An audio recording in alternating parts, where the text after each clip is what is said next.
My name is Dwight Holton, and I run a terrific nonprofit called Lines for Life, where we are dedicated to preventing substance abuse and suicide. And we have three key strategies that we work on to meet that mission. First, we do crisis intervention work. Second, we do prevention work. And third, we do policy and advocacy work. On the crisis intervention side, mostly what that looks like is talking to people and supporting people in crisis. So at Lines for Life, our call counselors talk to about 165,000 people in crisis every year, and our job is to answer calls, texts, chats from people in crisis. Some people who are just having a really bad day, some people who are actively suicidal and considering self-harm.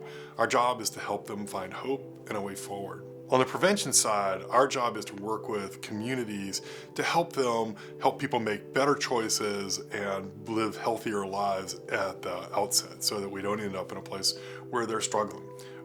And sometimes this looks like addressing long-time trauma. Sometimes this looks like giving people education so they can make better and healthier choices. And sometimes it looks like strategies of just educating families so that they can support others. So one of the most remarkable aspects of Lines for Life is that we are very driven by volunteers, especially in our crisis intervention work. As we sit here today, down the hall are a handful of volunteers who are answering crisis calls, texts, and chats from people all over Oregon who are struggling. They're folks who are having their very worst day. And we train, equip, supervise, and support volunteers to help those people who are struggling find hope, find a way forward, and figure out what's next. The main prerequisite for this job, or for this volunteer role, is compassion. We provide training. We help all of our folks with evidence-based training that is kind of the foundation for crisis work, whether you're doing this as a professional or as a volunteer. Part of what's really cool about it is our volunteers come in all shapes and sizes. So there are some folks who are here as part of a graduate degree program for sure, but there's a big chunk of folks who are here because they want to give back to their community, or because they've always been that person in their group of friends and family and community who people know they can come to talk to, and that's a skill that they like to flex, that they like to use to support people. Our volunteers will tell you that they love this. Our volunteers commit to 4 hours a week for a year, and almost every single one of them completes that commitment. They are here, and in fact, they usually stay for many more years than the 1 year requirement. They'll tell you it's incredibly rewarding work. It can be hard work. I don't want to be shy about that. Talking to someone who's really struggling can be very hard, but what our volunteers tell us is that they feel equipped and supported to help those people who are struggling, and it is very rewarding. So even before we do training with someone, we work with them so they understand what it looks like and it feels like the right fit. The second line really is the training.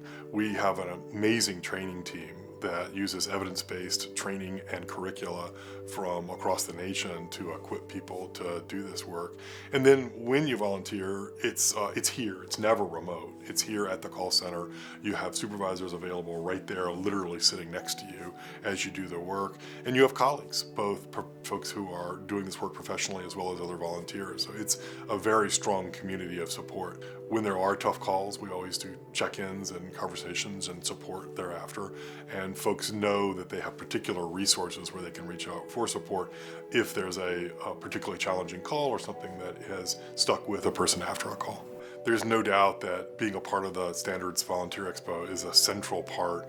It's a highlight for our year and for our volunteer program, not only because we develop new relationships, but just because of the enormity of the community commitment that the Standard brings through their Volunteer Expo.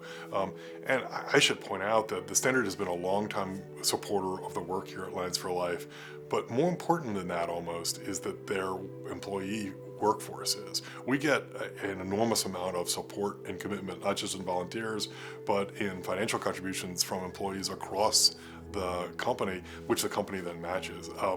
Their corporate community around commitment to community is unlike anything else I know in Oregon.